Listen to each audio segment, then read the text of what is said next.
반갑습니다, 여러분. 잘 지내셨어요? 교구가 바뀌면서 남성들의 위치가 약간 애매해졌습니다. 남성들끼리 모이겠습니다. 그렇게 자원하는 구역은 남성끼리 묶어주었고, 또 남자 혼자 다니는 사람들은 어쩔 수 없이 남성구역으로 편성을 했는데, 그 전에 모이지 않았던 구역들이 여성 중심 구역으로 편성이 됐잖아요. 그러니까 남편의 나이와 상관없이 여성의 나이에 해당하는 그 교구와 그 지역에 속하게 되었어요. 그러니까 여러분이 뭘 의식을 해 주셔야 되냐면은 남편들 오는 것에 대한 권면을 해 주실 필요가 있어요. 예를 들면 나만 가면 되는 거였잖아요, 옛날에는. 근데 이제는 당신도 가실래요? 라고 물어볼 수 있고, 다른 분에게도 그런 권면을 하셔야 되고, 어떤 남편이 혼자 왔다. 그럼 뭐 환호와 박수를 보내줘야 되는 거예요. 이 남자가 왜 왔나? 이러면 안 되는 거예요, 이제는. 그죠? 그래서 부부가 함께 오는 분도 계시고, 홀로 오시는 분도 계시고, 그러나 그 가운데서 하나의 교구가 잘 이루어지는 그런 의식을 하지 않으면, 남성구역에 특별히 속하지 않은 분들은 그 남자들은 영원히 별똥별이 되는 거예요. 우리가 이 구조를 잘 이해하시고 가능하면 내 남편도 그리고 여러분의 남편들도 같이 오시면 좋겠습니다. 근데 원래 한국의 그 구역은 그랬었죠. 근데 우리 교회가 남성은 남성대로 이렇게 묶어서 하다 보니까 한계가 있어요. 그래서 안 오는 분은 절대로 안 오고 남자들끼리 잘 모이는 구역도 있는데, 지금의 편제는 그렇게 되었다는 걸 이해하시고 남편들도 초대하는 그런 계기가 이루어지면 좋겠습니다. 오늘 우리 8과 할 차례죠. 네. 하나님 나라에 들어가려면 이 하나님 나라 개념이 엄청나게 복잡한 개념인데, 그러나 오늘 저는 3가지 종류의 하나님 나라를 소개했습니다. 여러분도 읽어보셨겠지만 하나님 나라에는 3종류가 있다고 그랬어요. 어떤 하나님 나라가 있어요? 죽은 다음에 가는 하나님 나라, 우리가 생각하는 영원한 천국, 보수주의자들이 늘 그리워하는 천국, 그런 천국이 있고, 또 하나는 이 땅에 이루어지는 하나님 나라, 세상을 하나님 나라 만들겠다고 하는 진보주의자들의 이 사회주의 운동의 모든 뿌리가 다 어디에 있느냐? 지상 천국 만들겠다는 데 있는 거예요. 공산주의자들도요, 이념적으로는 어떻게 되어 있느냐? 이 땅에 천국을 만들겠다는 개념으로 시작하는 거예요. 그들이 생각하는 천국이 그런 거예요. 웃기는 천국이죠. 그러나 아무튼 그 뿌리도 어디에 있느냐? 이 땅에 천국을 만들겠다. 그런 얘기를 하고 있는 것이에요. 그래서 이제 모든 정치 사상, 사회 사상의 뿌리를 보면 전부 다 신학에 기초해 있어요. 너무나도 재밌게. 공산주의도 하늘나라를 이 땅에 만들겠다는 꿈에서부터 시작된 것이다. 근데 하나님 없는 사람들이 하나님 나라를 만든 꼬라지가 바로 공산주의라는 꼬라지다. 그렇게 생각을 하시면 되는 겁니다. 사회주의도 마찬가지고. 자, 3번째로는 예수님이 성경에서 늘 말씀하신 하나님 나라가 있다. 그런데 그 하나님 나라가 어떤 나라냐는 거예요. 여기 97페이지 2번째 문단, 예수님이 공생애를 시작하시면서 선포하셨던 때가 찼고 하나님 나라가 가까웠으니 회개하고 복음을 믿으라 했을 때 그 하나님 나라는 어디에 있는 거냐? 우리 마음에 있는 하나님 나라다. 그 밑에 줄에 나오죠. 예수님은 하나님 나라는 너희 안에 있느니라고 말씀하셨다. 너희 안이라는 것은 내 마음속에 있는 하나님 나라. 그러니까 예수님께서 우리에게 하나님을 나라를 주실 때 먼저는 어디에 하나님 나라가 임하게 하느냐 하면은 우리의 마음에 하나님 나라를 주시는 거예요. 그러니까 우리의 마음에 하나님 나라가 생기면서 그게 파생되어서 뭐가 되느냐? 내가 살아가는 내 현실을 하늘나라로 만들어 갈 수 있는 것이고, 그 하늘나라를 내 마음속에 가지고 있던 사람이 영원한 하나님 나라에도 들어가는 거지, 이 하나님 나라가 내 마음에 없는 인간이 죽어가지고 하나님 나라를 뻘떡 간다? 누가 그래? 그럴 수는 없는 거예요. 그리고 내 마음에 하나님 나라가 안 이루어져서 내 마음이 지옥이야. 근데 이 세상을 하나님 나라 만들 수 있겠어요? 어림도 없는 거예요. 근데 많은 사람들이 이 하나님 나라가 내 마음에 이루어진다고 하는 개념, 예수님의 말씀하신 이 하나님 나라를 우리 안에 주시겠다고 하는 이 의미를 모르고 엉뚱하게 이 사회에 세상을 하나님 나라 만들겠다, 죽어서 천국 가겠다고 하는데 그게 다 어불성설이라는 것을 우리가 이해하실 필요가 있습니다. 자, 97페이지 맨 밑에 줄. 그런데 많은 사람들이 내 마음속에 이루어지는 하나님 나라를 잘 모릅니다. 그러나 읽어볼까요? 이것이 가장 중요한 하나님 나라입니다. 왜냐하면 내 마음에서 하나님 나라를 경험하지 못하면 이 땅에서도 내 삶의 현장을 하나님 나라로 만들 수 없고 죽어서도 하나님 나라에 가지 못하기 때문입니다. 많은 부모님들이 자녀들을 어떻게 예수 믿는 사람으로 만들 수 있을까 고민들을 많이 하는데요. 여러분, 자녀들을 하늘나라로 인도하기 위해서는 뭐가 필요하냐? 얘 죽어서 천당 가야 된다. 세상이 하늘나라 다 와야 된다. 이런 소리 해서 되겠어요? 엄마의 마음속에, 아버지의 마음속에 하늘나라가 있다는 걸 보여주는 거예요. 아시겠어요? 우리 엄마, 우리 아버지가 늘 하나님 때문에 감사하고 기뻐하고 찬송하고 성경 읽다가 은혜 받고, 그거예요, 여러분. 그래서 나는 그리스도인인데 내 자녀가 그리스도로부터 멀어져 있다면 뭘 생각해야 되냐면, 나는 정말 내 마음속에 하나님 나라가 이루어지고 있으며 그것을 자녀들에게 보여주고 있느냐를 물어야 돼요. 뭐 장로, 권사 소용없어요. 다. 뭐부터 보여줘야 되느냐? 내 마음속에 하나님 나라가 있는 걸 보여줘야 돼요. 그리고 아버지 어머니의 입술에서 하나님에 대한 고백이 살아있다는 걸 자식들이 느껴야 돼요. 맨날 뭐 교회 얘기는 하면서 맨날 뭐 공부만 하면 되지 교회 가서 뭐 하냐, 이런 소리가, 모순된 소리가 막 나왔을 때 자녀들이 어떤 가치관을 가지겠어요? 그죠? 우리가 내 마음대로 되는 건 아닙니다. 내가 아무리 잘 믿어도 자녀의 신앙은 또 그 영혼과 하나님과의 관계가 있는 거지만, 그래도 내가 할 수 있는 가장 중요한 부분은 뭐냐? 내 마음속에 하나님 나라가 있다는 것을 나타내 주는 거라 하는 것을 여러분이 절대로 잊어서는 안 됩니다. 그거 나오잖아요. 내 마음에서 하나님 나라를 경험하지 못하면 이 땅에서도 내 삶의 현장을 하나님 나라로 만들 수 없고, 아니 엄마의 마음이 뭐 황폐해져 있는데 무슨 천국 얘기를 하겠어요. 그리고 그런 마음이라면 죽어서도 못 가는 거다, 그런 얘기죠. 퀴즈가 나왔는데 이미 답은 다 알죠. 주기도문에서 하나님 아버지의 나라가 오게 하시며, 여기서 이 아버지의 나라란 어떤 나라냐? 죽어서 가는 하나님 나라도 아니고, 이 땅에서 만들어가는 하나님 나라도 아니고, 우리 마음에서 이루어지는 하나님 나라가, 그러니까 먼저 아버지의 나라가 우리 마음 안에서 이루어져야 된다는 거예요. 그런데 우리 마음에서 하나님 나라가 이루어지려면 어떻게 하면 되냐는 거예요. 그 밑에 문단에 나오잖아요, 그죠? 그럼 어떻게 해야 내 마음에 하나님 나라가 이루어질까요? 아버지의 나라가 오게 하시며, 그 앞구절이 뭐냐? 아버지의 이름을 거룩하게 하시며, 그 결과가 나라의 임하옵시며가 되는 거예요. 그러니까 내가 어떻게 해야 된다는 거예요?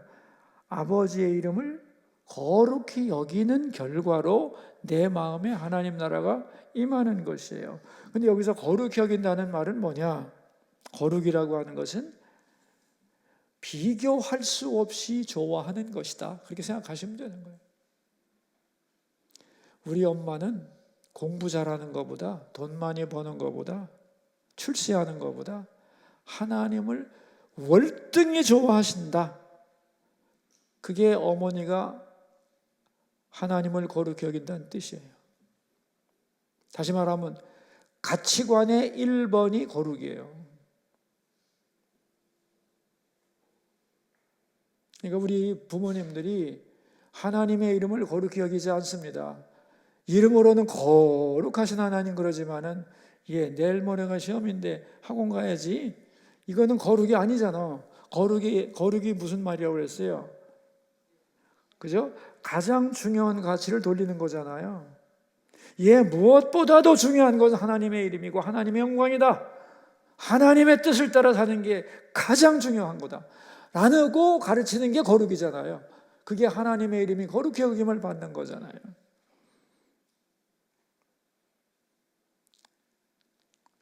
왜 낯선 표정을 저를 보고 지으시는 거예요 도대체? 그런 의미잖아요. 거룩이라는 개념이 뭐냐? 다른 것과 나와 있어요. 다른 것과 비교도 할 수 없을 만큼 최고로 하나님을 좋아한다는 의미입니다. 저는 그런 생각을 했어요. 아버지로서 자식에게 할 수 있는 가장 좋은 게 뭘까? 너의 진짜 아버지는 내가 아니고 하늘에 계신 하나님이시고 그 하나님, 너의 진짜 아버지 하나님 아버지가 너를 창조하신 이 세상에 보내신 하나님 아버지가 나라고 하는 아버지를 심부름꾼으로 보낸 거야. 그러니까 내가 아버지로서 너한테 잘해주고 사랑하고 위하여 기도하고 할 수 있는 모든 일을 다 하겠지만 이 보이는 아버지는 무능해. 연약함도 많아. 허점도 많고. 그러니까 이 아버지 때문에 만약에라도 실망하지 말고 나의 진짜 아버지는 하늘에 계시니까 그 하나님을 너의 진정한 아버지로 모시고 살아가야 된다. 우리 아이들 초등학교 때부터 얘기했어요. 초등학교 때부터. 근데 우리 작은 아들이 20살이 되던 생일날 내가 보고 그러더라고.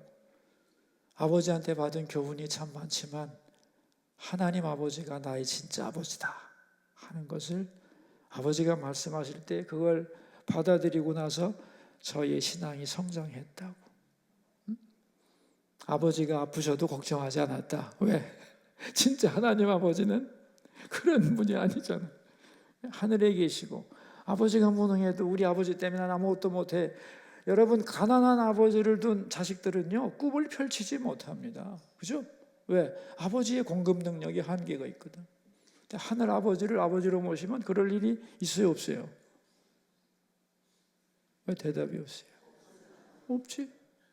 기죽은 젊은이들 무지하게 많습니다. 꿈도 펴지 못하는 자녀들이 얼마나 많은지 몰라요. 왜? 다 내가 아버지이기 때문에 그런 건데 아닙니다 여러분. 하나님 아버지. 그럼 부모가 어머니가 가르쳐 줄 수 있는 가장 귀한 교훈도 난 그거 같은데 하나님이 진정한 너의 어머니시다. 그죠? 우리 모두를 아버지 되게 하시고 우리 모두를 어머니 되게 하신 그분이 너의 진정한 부모라는 걸 가르쳐줘야죠. 이게 신앙교육의 핵심이에요. 그게 뭐냐면 하나님을 거룩히 여기는 거예요, 부모가. 근데 거룩히 여기지 않잖아요. 근데 무슨 너무 자녀들의 마음속에 하나님 나라가 이루어지겠냐고. 깝깝한 얘기죠, 지금. 자, 어디 하다 이렇게 됐나? 아버지의 이름을 거룩하게 여길 때에 하나님 나라가 임하는 거다. 그 밑에 줄 98페이지 마지막 문단이에요. 그러니까 하나님을 가장 좋아하고 사랑하고 기뻐하면 그 사람의 마음에 뭐가 임해요? 하나님 나라가 임하는 거예요. 그렇게 되면 내 마음이 하나님으로 꽉 차기 때문에 만족합니다. 더 이상 아무 소원이 없습니다. 그러니까 자, 같이 읽어요. 이제는 지금 내 마음에 하나님 나라가 이루어지지 않았다면 하나님보다 그 세상의 그 무엇을 더 사랑하고 있는 것입니다. 내 마음속에 하나님 나라가 이루어지지 않았다면 이 세상에 하나님보다 더 소중한 것이 내 안에 없기 때문에 슬퍼하는 거 아니에요 지금? 그렇잖아요. 입으로만 하나님 최고라고 하지 말고 정말 우리가 하나님을 최고로 거룩하게 여길 때에 우리 마음에 하나님의 나라가 임하고 우리 마음에 하나님 나라가 임하는 것을 자식에게 보여주는 것이 믿음의 전승 방법이다 하는 것을 말씀드리는 거예요. 다음 페이지. 그러므로 우리가 추구해야 하는 것은 죽어서 가는 하나님 나라도 아니고 이 땅을 하나님 나라로 만드는 것도 아닙니다. 언제나 어떤 환경에서도, 이게 중요한 거예요. 언제나 어떤 환경에서도, 병들어도 힘들어도 어려운 상황에서도 마음에 하나님 나라가 있느냐, 그거고 하나님보다 이 세상을 더 좋아하는 마음을 자꾸만 십자가 앞에서 죽이는 것이 하나님 나라를 유지하는 비결이다. 그게 주기도문에 잘 나타나 있다는 거예요. 두 번째 주제로 이제 오늘 본문에는 하나님 나라를 오해한 사람이 니고데모인데, 그 니고데모라는 사람은 그야말로 완벽한 사람이었다. 출세했고 인격적으로 훌륭하고 성경도 잘 아는 이스라엘의 지도자이며 산헤드린 공의회 회원이었는데, 밤중에 예수님을 찾아와서 하는 말이 나와 있죠. 랍비여, 우리가 당신은 하나님께로부터 오신 선생인 줄 아나이다. 하나님께서 함께 하시지 아니하면 당신이 행하는 이 모든 표적을 아무도 할 수 없음이니이다. 자, 니고데모는 왜 예수님을 한밤중에 찾아왔을까? 두 가지 가능성이 있다는 거예요. 제가 볼 때는 후자의 가능성이 크다고 봅니다. 첫째가 뭐냐? 이스라엘의 내가 지도자인데 하나님 나라가 가까이 왔다고 하는데, 여러분 옛날 이스라엘 사람들은 하나님 나라를 어떻게 생각했는 줄 아세요? 자기 나라가 하나님 나라라고 생각한 거예요. 선민의 편견이지. 이스라엘은 하나님 나라고 다른 나라는 다 이방 나라, 다 이방 나라, 그렇게 생각한 거예요. 근데 지금 하나님 나라인 자기 나라가 로마의 속국이잖아요. 근데 하나님 나라가 가까이 왔다며. 그럼 우리나라가 뭔가 변화가 돼야 될 거 아니에요. 속국에서 벗어나야 될 거 아니에요. 그죠? 그렇다면 하나님 나라가 가까이 왔다면 내가 이스라엘의 지도자인데 하나님 나라를 이 나라에 세우기 위해서는 내가 어떤 액션을 취해야 되느냐 가르쳐주면 좋겠다는 소원이 있었을 수 있다는 거예요. 또 하나는 뭐냐? 두 번째 문단이죠. 100페이지 두 번째 문단. 또 하나는 아마 이걸 거라고 보는 건데, 내가 지금까지 율법을 다 지켰지만 죽어서 영원한 하나님 나라에 들어갈 확신이 없는 거다. 구원의 감격과 확신이 없어서 어떻게 해야 하나님 나라에 들어갈 수 있습니까? 아직도 뭐가 부족합니까? 나는 율법 다 지킨 것 같은데. 그러자 예수님이 뭐라고 대답하셨어요? 사람이 거듭나지 아니하면 하나님 나라를 볼 수 없느니라 라고 대답하신 것으로 보아서, 그죠? 후자의 의미로 질문한 것이었을 거다라고 우리는 추론할 수 있다는 거예요. 거듭나지 아니하면 하나님 나라 볼 수 없다 그랬더니 니고데모가 하는 말이, 아니 어떻게 거듭나요? 어머니 뱃속에 또 들어갔다 나와야 되나? 이렇게 물었던 거예요. 그랬더니 예수님이 물과 성령으로 나지 아니하면 하나님 나라에 들어갈 수 없느니라. 여기서 물은 세례고, 그죠? 물과 성령, 물은 물세례, 성령은 성령세례인데 세례가 필요한 이유는 뭐냐? 땅에 있는 지체를 죽였다는 표시가 세례다. 여러분 세례할 때 물을 뿌리잖아요. 이거 뭐냐면 물에 빠져 죽었다는 뜻이에요. 나의 옛사람은 물에 빠져서 죽어 장사 지냈다, 그런 뜻이에요. 그 다음 101페이지 두 번째 문단, 성령 세례는 물 세례 다음에 오는 것인데 죄에 대하여 이제 물에 빠져 죽었잖아요, 과거가.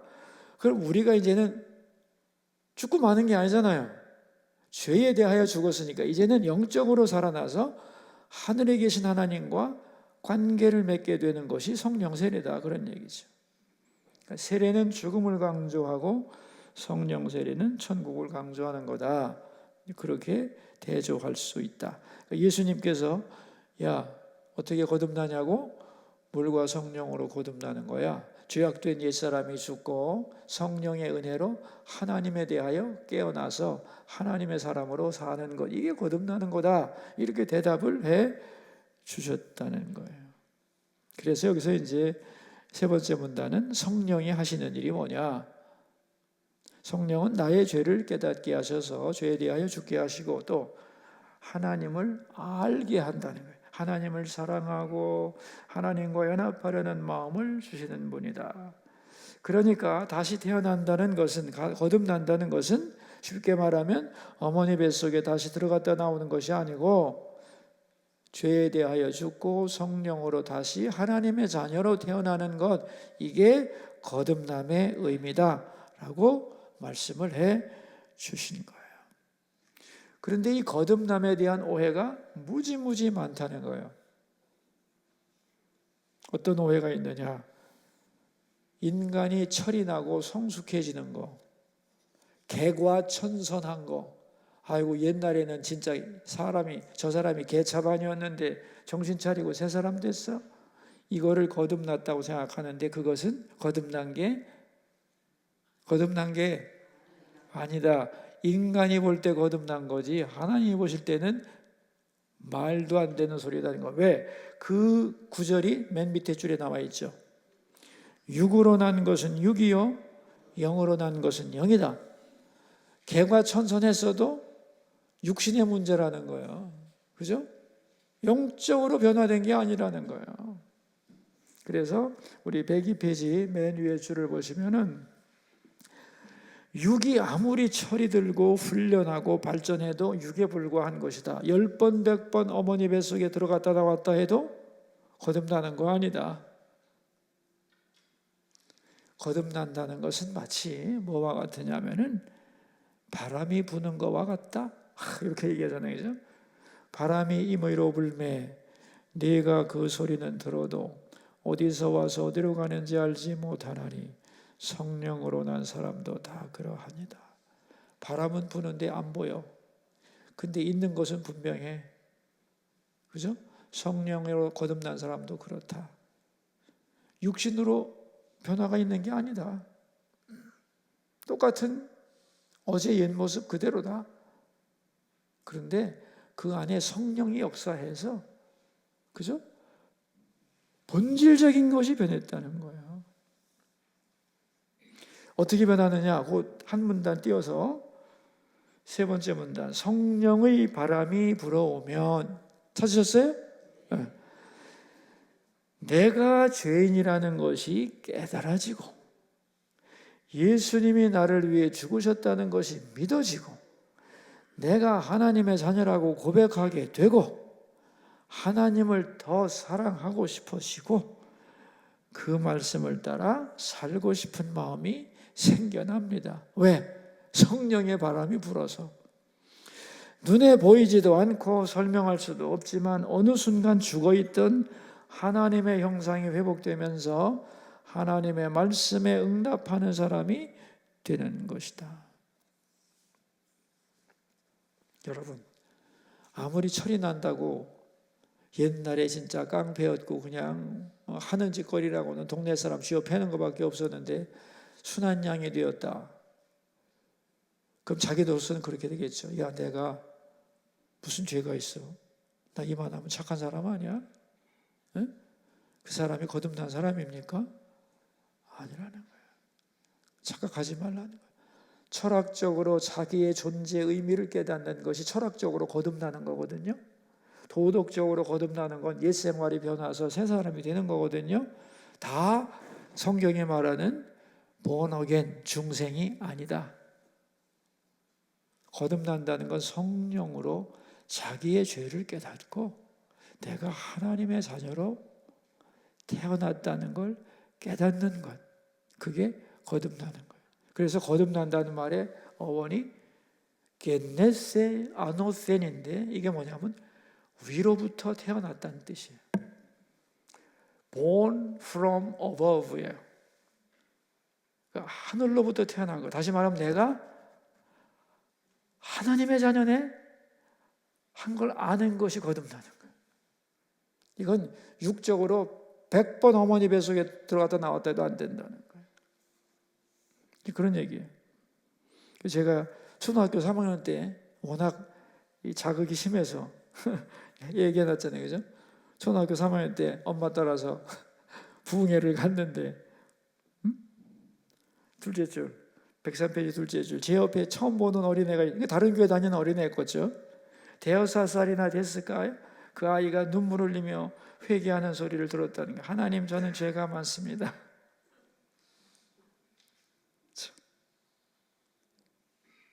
저를 용서해 주세요. 하나님의 아들이 되게 해주세요. 천국 가고 싶어요. 제가 그랬더니 초등학교 3학년 내가 저 어린 것이 무슨 죄가 저렇게 많다고 통곡을 하는 거냐 하고, 초등학교 3학년이 몇 살인가? 10살과 10살, 그죠?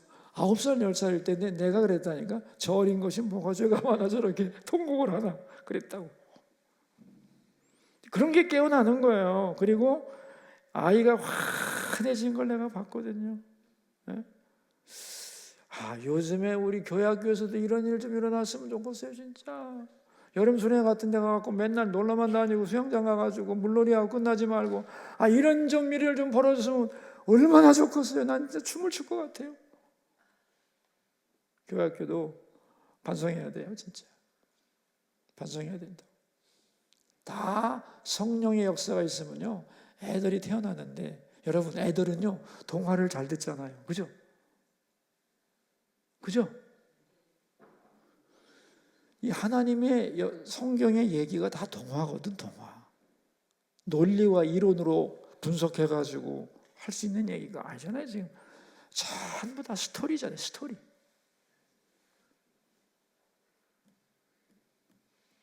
여러분, 우리 교회학교 다음 세대에 위해서 기도 좀 해주세요. 아주 교육자들부터 생각이 싹 바뀌어야 돼요. 이 아이도 죽을 수 있고 이 아이도 거듭날 수 있다. 아멘이죠? 여러분, 모세가요 내가 하나님의 이스라엘 백성 선민의 후예라는 걸 알았잖아요.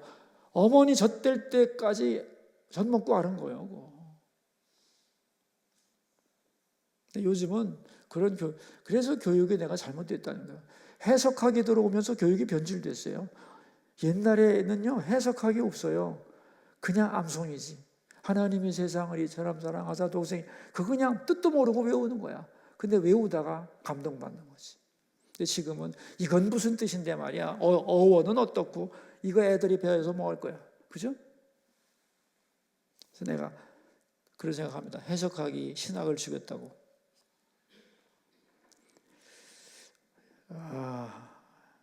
자, 우리 103페이지 세 번째 문단 본문에서 니고데모도 어찌 그러한 일이 있을 수 있습니까? 라고 말을 했다.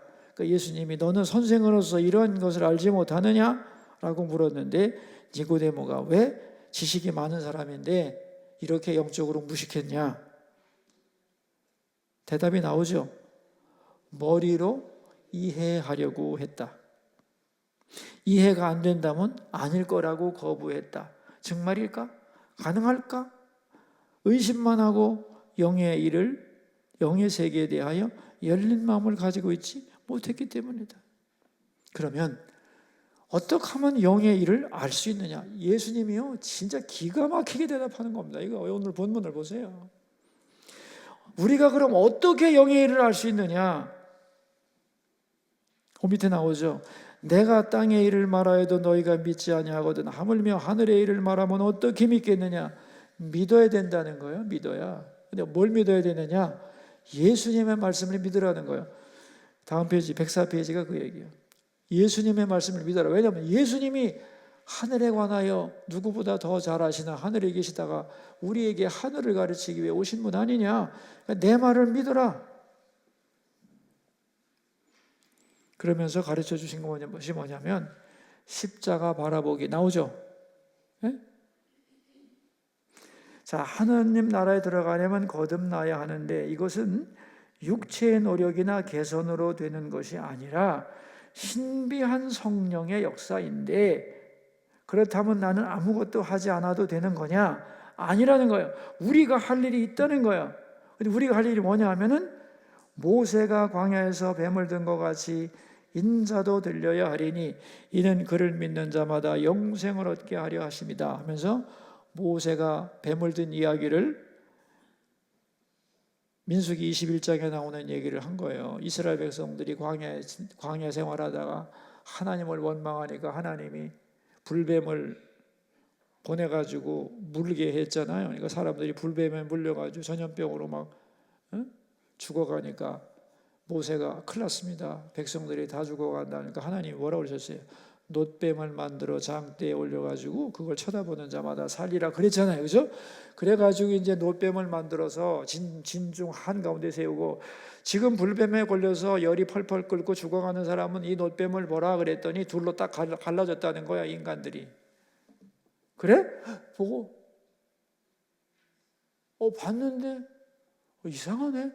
열이 내리고 살 것 같아. 사는 사람이 있는가 하면은, 야 보라 그랬더니, 야 놋뱀 봐서 되겠냐? 말 같지 소리가 완전네. 안 본다. 그리고 미안한데 죽는 사람도 있었다는 거야.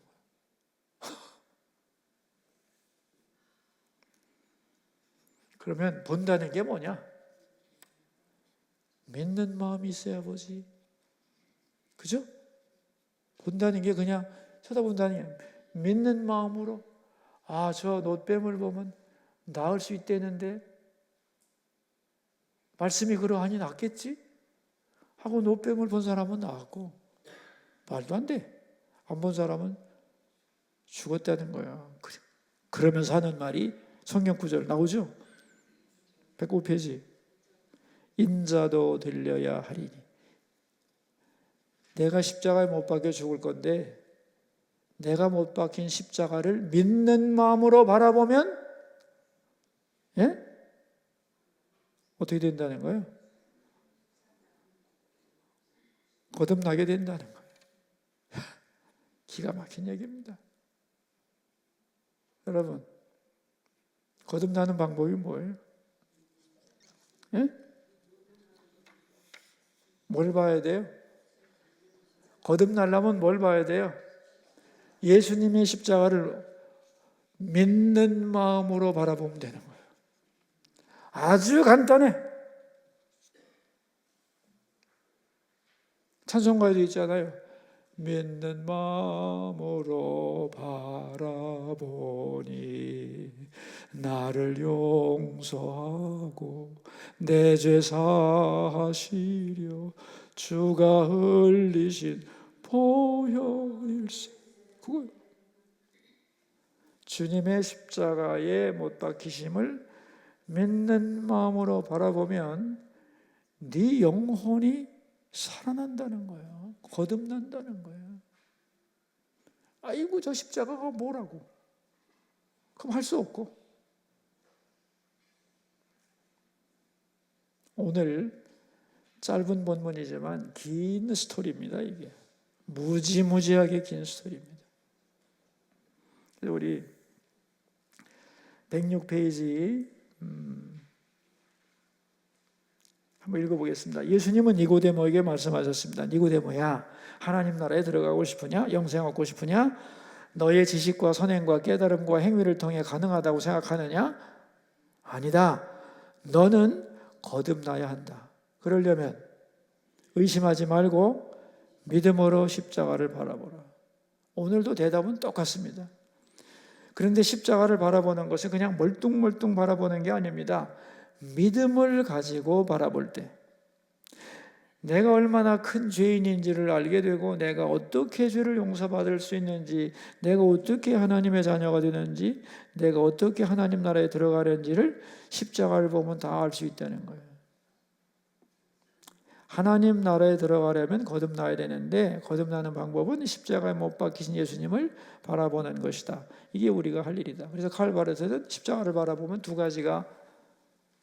가지를 알게 된다는 거 아니야. 즉 나의 죄의 크기와 내가 참 십자가 못 박혀 죽은 인간이구나. 두 번째는 내가 받은 사랑의 크기. 내가 예수님이 나를 위해 죽으실 만큼 엄청나게 나를 사랑하셨구나. 요거 알면 거듭나는 거예요. 하나님 자녀 되는 거예요. 그죠? 문제 풉시다. 1번, 예수님은 사람이 거듭나지 아니하면 무엇을 볼 수 없다고 하셨습니까? 하나님 나라를 볼 수 없다. 쉽게 말하면 거듭나지 않으면 네 마음에 하나님 나라 임하지 않는다 그거예요. 그러니까 여러분, 내 믿음을 점검하는 아주 중요한 방법이 있어요. 뭐겠어요? 내 믿음을 점검하는 중요한 방법. 여러분이 스스로 판단하시고 다른 사람도 이걸 가지고 보면 돼. 그리고 자녀들도 이렇게 보면 돼. 내 마음에 하늘나라가 임했는가.